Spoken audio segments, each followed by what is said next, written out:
Welcome to Moments with Marianne. I'm so delighted we're spending this time here today. We have a very inspiring show coming right up with special guest, Tammy Billups, and she's here to share with us soul healing with our animal companions, the hidden keys to a deeper animal-human connection. Now, Tammy's been on the show before. I know many of you know her. She's a transformational soul healer and pioneer in the animal-human sacred soul partnership. She's a sought-after holistic healer, the creator of the animal-human Tandem Healings, and a certified interface therapist. She's appeared on CNN, Primetime Live ABC, and Oprah. And she's also highly noted for her books. Last time we spoke with her, she was sharing with us Animal Soul Contracts, Sacred Agreements for Shared Evolution. So let's welcome to the show, Tammy Billups. Thank you so much, Marianne, for having me. You know, what an honor it is to have you here again and to talk about this book. My goodness, I have to ask you, why was it so important that you write this book? Because I saw the difference that all of these teachings made in my life once they came into my awareness. The idea for the book came through after doing probably thousands of sessions on people and animals. And when I kept trying to find other books that I could learn from about what I was seeing and noticing during sessions and happening energetically and emotionally between the people and their animals, I couldn't find the same type of thing that I was noticing. And I could see just by learning and knowing about these ways that animals hold emotional wounds for us, or they mirror for us, what a difference it made in my healing path. So I thought, I'm going to write this thing, even though it took me a few years to do it. Oh my goodness. Well, and what initially started you off on this connection between animals and people? Yeah, that's a great question. I've always been a big animal lover, but I was a cat lover. I had cats and I did the career route. And at the end of the turn of the century in 1999, my mother had stage 5 melanoma. And through her passing, which was my first really close death, and you hear a lot of people have awakenings and epiphanies through traumas, and I am in that category, because when my mom passed, I had a spiritual awakening. And then when I got back home from taking care of her and setting up my father, all 3 of my animals passed within a few months. And they were 6, 8, and 11 years of age. And through their passing, I'd learned that they had brought me to that point and no more. And because of that, I sought out help for my personal healing, because I wasn't in a really good place that year. It wasn't a fun year for me in a lot of ways. And all of a sudden I had this, gifts to be able to see and experience energy. And through that process of my personal healing, I found this type of work of healing emotional wounds through the energetic field. And I was fascinated because within a year or two, I was off of all the medications I thought I'd be on the rest of my life. And that was 8 different medications. And then once I began working with people, I wanted to try it on animals as well. And as soon as I did that is when kind of everything shifted, because when I worked on an animal and I could see the same energetic pattern within themselves as within their person, and I could see how they were drawn together to heal similar emotional wounds, that blew my mind. That was just so fascinating and interesting to me. And that began my path of working with people and their animals and bringing them together and trying to enlighten people to know that their animals are only mirroring different parts of themselves. It's pretty fascinating. That is fascinating. That's one of the things I really appreciate about your book, because you do bring this new perspective that no one's really kind of talking about, is this deep, spiritual, emotional connection. Do you remember the first animal you worked on? I do. I do. It was a horse named Bella. You went big, right? Well, it was a friend's horse because I wanted to try, I wanted to explore with friends animals that I knew, just to see what it was like first to see what would happen. And Bella had an issue where my friend Andrea, wanted to have Bella have a baby. And she couldn't because she had a bad back leg. And I forget the long, it's like 85 syllables, whatever condition she had in her leg. The veterinarian had told my friend that she would not be able to run and she would not be able to have a foal ever. She wouldn't be able to bear that weight. And in the first session, we noticed a really positive difference.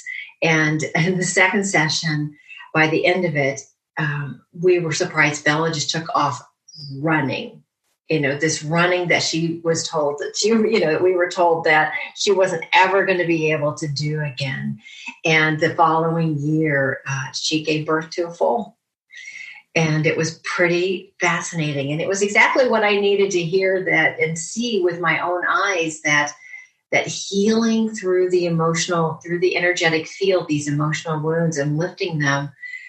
Because Andrea had also the same leg. She had a bad leg too. Same leg, same side. She was mirroring the same thing for Andrea, and they had to heal together. And as soon as that was lifted from both of their energy fields, she was fine. It was incredible.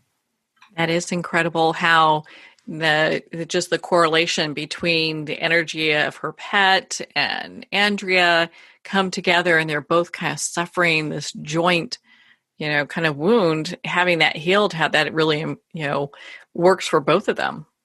Yes. And not through surgery or through medicines. And that's not to say that they don't serve a purpose in situations as well, but it was incredible to see what was possible. And I think of Bella as being the real advocate for my work, because she showed me the miraculous outcome that can come sometimes through this type of work. That's so impressive. My goodness. Well, we talked about physical healing. Can emotional healing work the same way? Oh, absolutely. I kind of, my specialty is learning about these and teaching about these 5 core emotional wounds that animals and people harbor within. And when almost always, when a person is emotionally close to their animal, they are mirroring some type of emotional wound. And that's kind of one of the reasons why they were attracted and magnetized towards each other.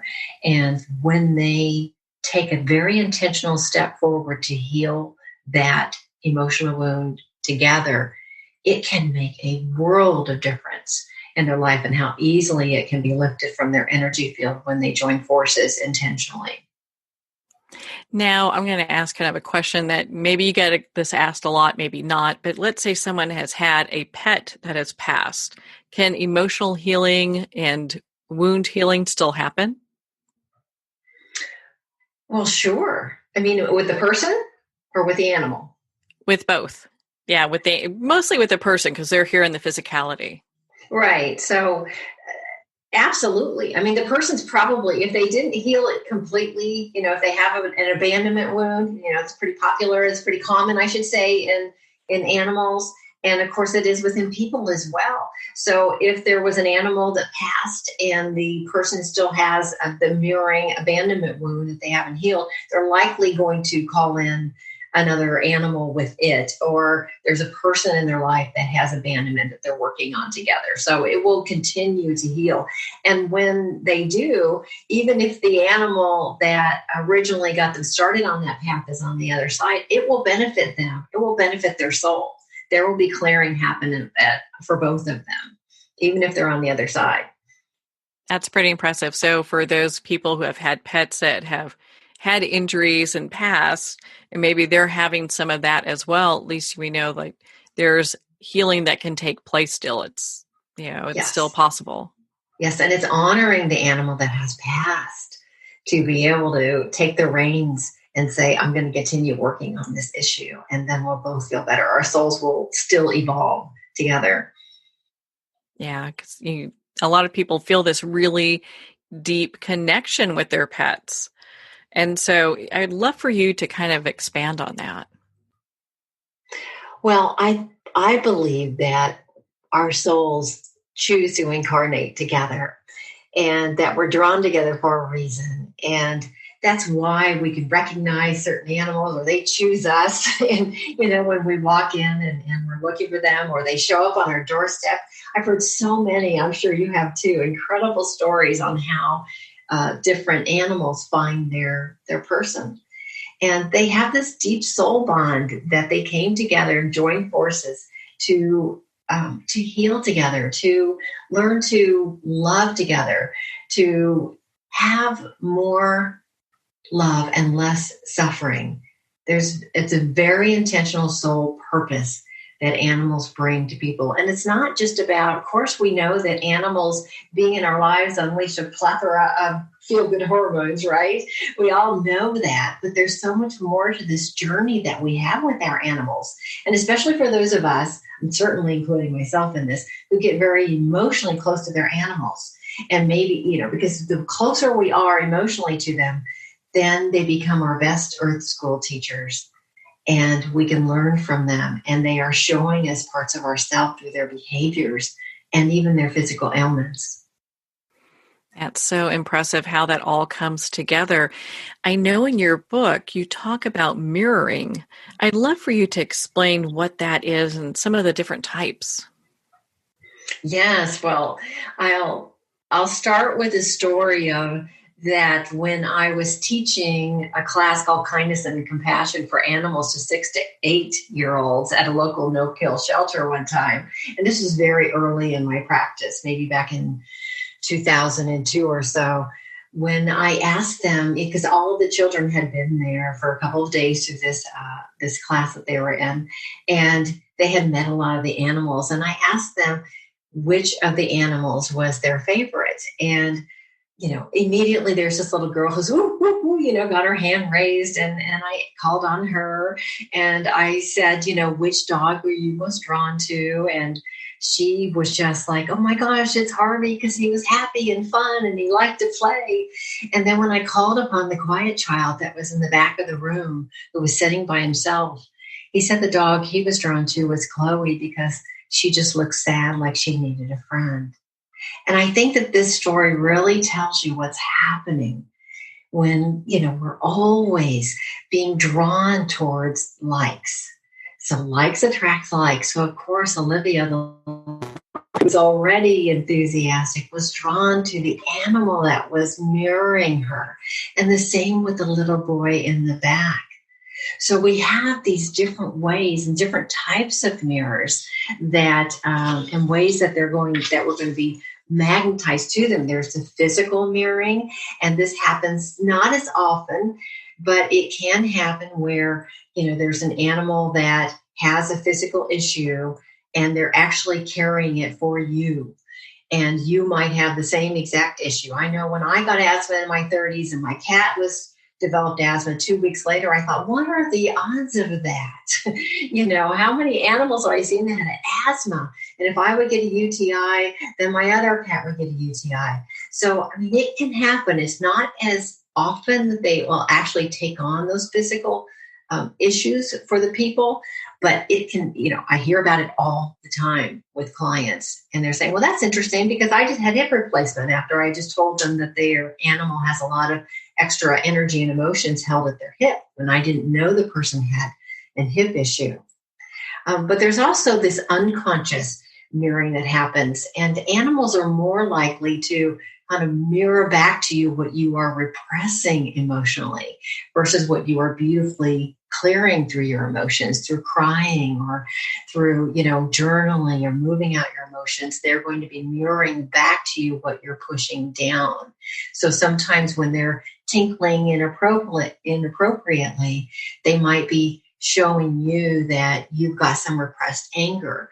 And when you move out that anger, they're less likely to have to express themselves through the bladder, which is, it's one of the strongest organs that holds anger.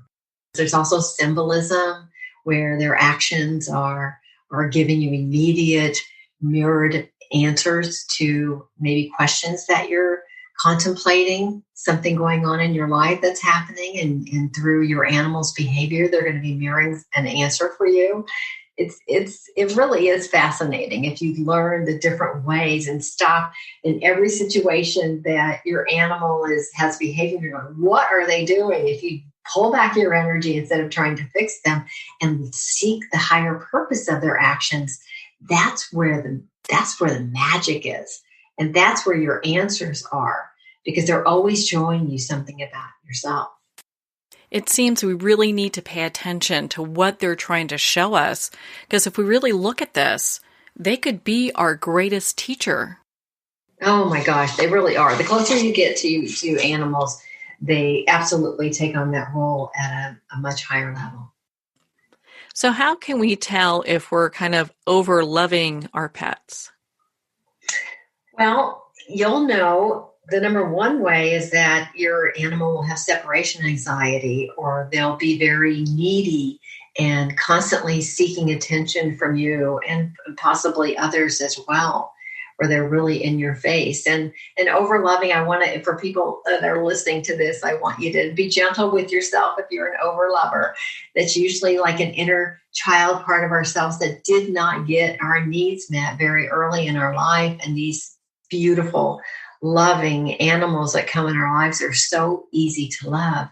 And experiencing unconditional love from an animal can bring up unconscious fear of losing that. And so we tend to hold on to them a little tighter so that we don't lose what's so precious to us and what's, this beautiful animal that's so easy to love. And so that's really what's at the root of over loving an animal. So, these are you give them a treat whenever they want, or they have the stack of toys a mile high or whatever. And all of that is okay. Where you are is okay. But just beginning to recognize that there's a part of yourself that is really seeking that unconditional love, then you can step up to the plate and say, how can I be an advocate to give myself the love that I'm seeking externally, the love that my inner child is seeking, that she or he did not receive early in their life. And you can start to create that internal parenting that the person probably wasn't modeled. And once that happens, then the animal will experience less separation anxiety, less codependency. So you mentioned separation anxiety, and we've kind of brushed on that a couple of times. I know a lot of people probably have that with their animals. It sounds like it's a really common thing. How can we help our pets heal with that? Well, there are a few different things that you can do, and not it is fairly common, but not always. Not obviously, in not all relationships, but you can definitely create and for them to be independent in their home. So you want to give them some alone time each day, and you want to kind of diffuse the goodbyes and the hellos so that they are not looking at you as their number one source to be filled. You want to make sure that you maybe take them out before you leave and run out some energy and really empower them. Versus, because there's always part of separation anxieties that it might be unconscious, but there's a part of the person that kind of digs being loved so much and being missed. And that's normal. Again, be gentle with yourself if you do that, and just know that might be in there somewhere unconsciously for that part that didn't get filled. But your animal is saying, "Oh my gosh, you're the best thing since sliced bread, and I need you. I can't survive without you." But you knowing that you can take care of yourself and fill yourself, and you want to empower your animal. So you want to, when you're not with them, send them love and send them energy that's more empowering. Like, you've got this, you're fine. And the more you worry about them, it kind of feeds that energy a bit. And it's really normal, of course. So if you catch your thoughts going to those worrying about what your animal's doing when you're not together, you just kind of want to pivot your mind and say, it's okay. I'm not going to think about that. I'm going to send them power. I'm going to send them love instead. Like, you're fine. You've got this. Because they pick up on our thoughts. and they pick up on the visualizations that we're sending them. And those visualizations don't have the red circle with the line through it. So you want to focus on the behavior that you desire from your animal and any behavior that you're not liking that they're doing. So giving them power and then sending them love and then allowing them to have more independence is what's going to help create those building blocks, to more independence and releasing the need for the codependent relationship, which is behind the separation anxiety. So I know we've talked on some of the interesting things you've discovered while you're working with people. Is there anything else you'd like to share with our listeners in regards to some of your discoveries? Gosh, I could go on for a long time. I'm sure. I would love to share. But I would say that probably one of the most important things is really getting to the higher purpose. That's really my favorite chapter in the book is when it's talking about the ability to get to the higher purpose of the animal's actions and not personalizing it so much. And when we can take a step back and think, what could this mean for me? What is the animal portraying? What are they trying to do? I remember there was this mule I heard about this mule that went out into the middle of a road and people were honking and honking and honking at it and it wouldn't leave and people were having to drive around and assuming it lived somewhere close. Finally, the police came out and they went door to door to find anybody missing a mule. And when they knocked on one door, they couldn't get in. And then they found out that this person does have a mule and they broke in the door and the person had passed. And the mule was standing in the street, so he would let people be aware that his person had passed in the house. And animals are they're so tuned into a higher frequency because they live more from their hearts. They live more from the right side of their brains. And humans can get really in the left side of their brains and forget that we have the same instincts as they do, that we can lean into those. And when we lean into those innate instincts that guide us through life, then we will easily know what our animal needs, what we need to sustain, to feel more loved, to evolve together, to have a more fulfilling, rewarding, loving partnership with our animals. It can be easier when we lean into the relationship and seek the higher purpose. Okay, well, you just touch on something we need to unpack here too. So when we talk about higher purpose with our pets, what does that look like? I mean, is there an ultimate goal? I mean, what is that all about? Well, it's really kind of coming from a more detached place.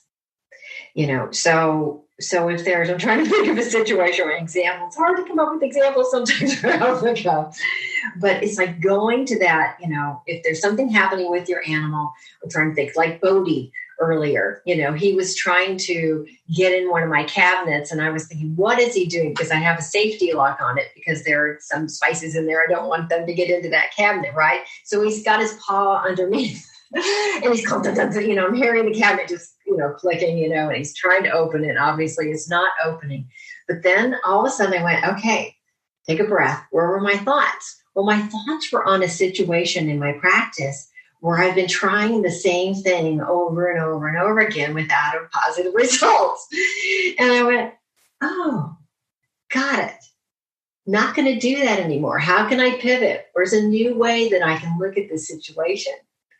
And then he stopped as soon as I got there. I've had those kinds of things happen over and over and over again.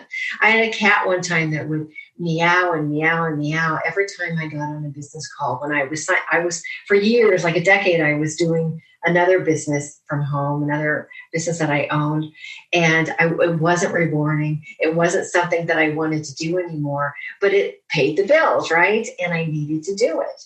And yet every time I would be doing that, she would meow so loudly. I would put her like in a room down the hall, and I would still, people would still hear her on the phone. And as soon as I went, oh my gosh, she makes me so angry. I'm like, what is this anger about? And finally, one day, after a long time of this routine going on between the two of us, I said a meditation. I'm like, okay, where have I got anger that I haven't expressed? Because she's helping me tap into some. And as soon as I went, oh my gosh, it's doing this work that no longer fulfills me. And I'm telling you, Marianne, as soon as that came through, Sundance never did that one more time. Oh my gosh. And so there's an example of getting to that higher purpose. It's like, okay, it's not just that my cat's trying to make me crazy. She's trying to help me see what I'm not looking at. And they're always doing this for us. So that's one of the examples of getting to that higher purpose. So when you have an animal that's pushing buttons and triggering you in any way, take a breath, go within. What do they do? Where is that anger coming from? Or whatever emotion they're helping you tap into, and say, where is that being, we are positioning it on our animal. Where is it within? Whoa, what are we not looking at? And when you find that higher purpose to their actions, the animal's behavior almost always stops on a dime. It's just remarkable. And it's interesting how these shifts take place.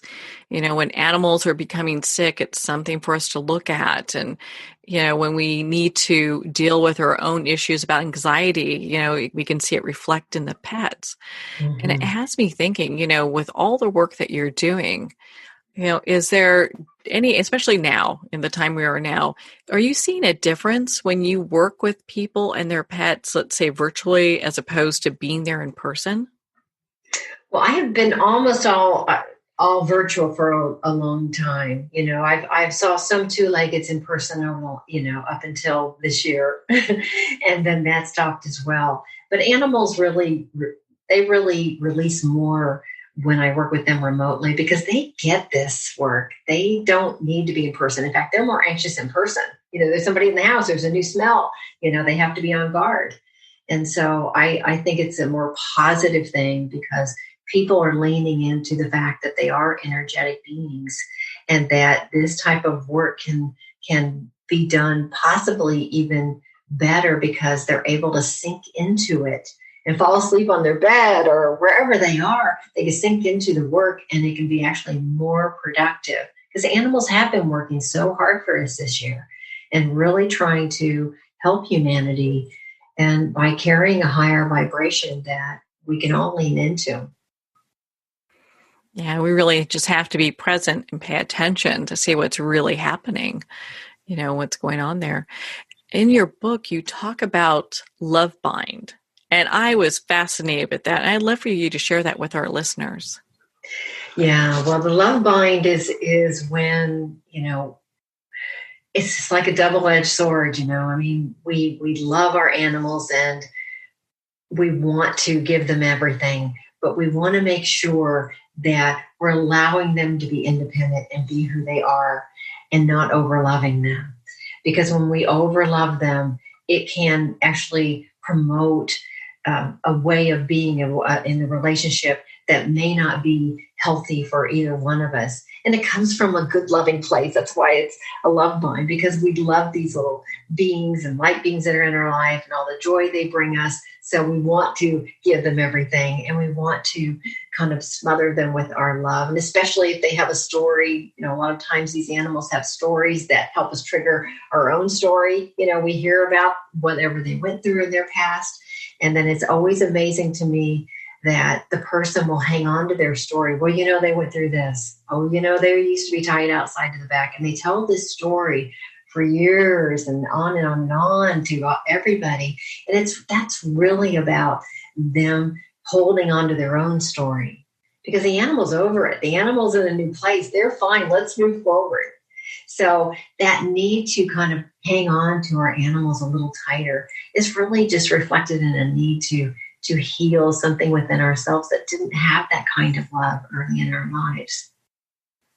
So why don't you explain to us what it looks like when you're doing a session for somebody with their pet and themselves, because it really sounds like both parties go through this profound healing. Yes, I do something. I began a few years ago doing tandem healing sessions where I connect energetically to the person and their animal, because I have had seen so many times in the past where I would work on an animal and their behavior would completely clear.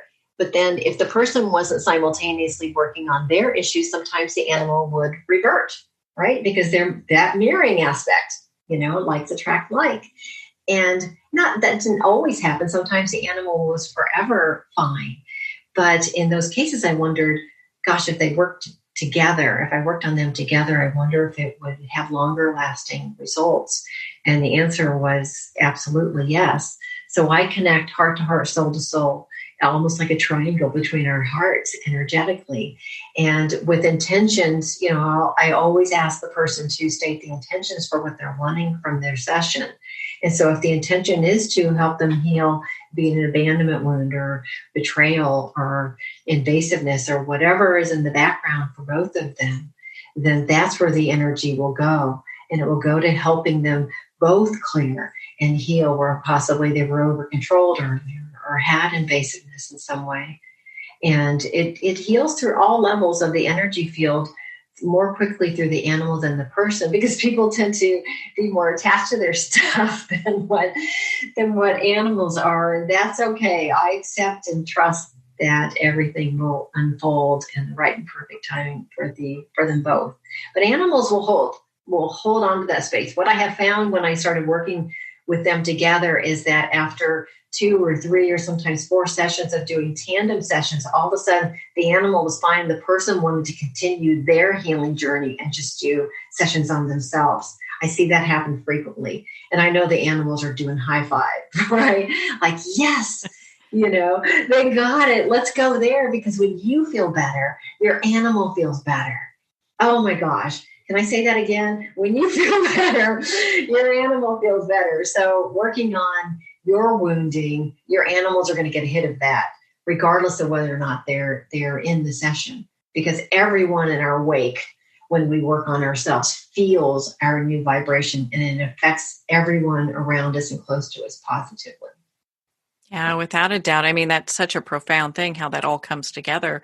My goodness, Tammy, we could talk for hours easily. I mean, in your book, Soul Healing with Our Animal Companions is a great book. Where can our listeners connect with you and be part of your community? They can go to my website, tammybillups.com, and I've got a course on this on the 5 core emotional wounds, on how to identify them, how to help them heal within people and animals.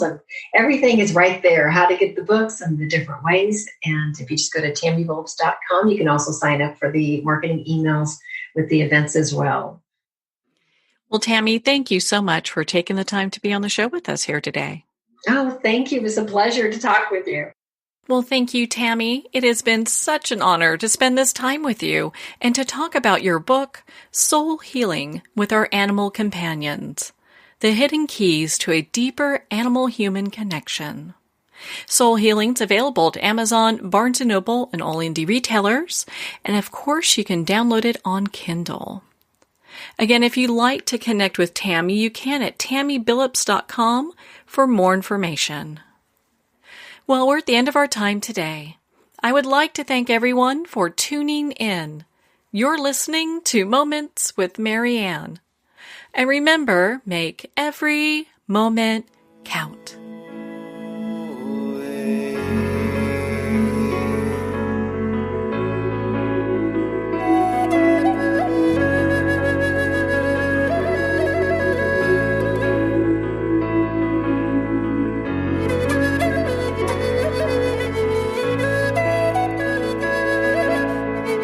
In a single moment, your life can change. Moments with Marianne is a transformative hour that covers an endless array of topics with the best of the best. Her guests are leaders in their fields, ranging from inspirational authors, top industry leaders, and business and spiritual entrepreneurs. Each guest is gifted and a true visionary. A recognized leader in her own work, and while teaching others to develop, refocus, and grow, Marianne will bring the best guest and sometimes a special surprise. Don't miss this. You never know just which moment will change your life forever. Moments with Marianne airs every Sunday, Monday, Thursday, and Friday at 8 p.m. Eastern and 5 p.m. Pacific Time. Make sure to tune in and visit momentswithmarianne.com for more information.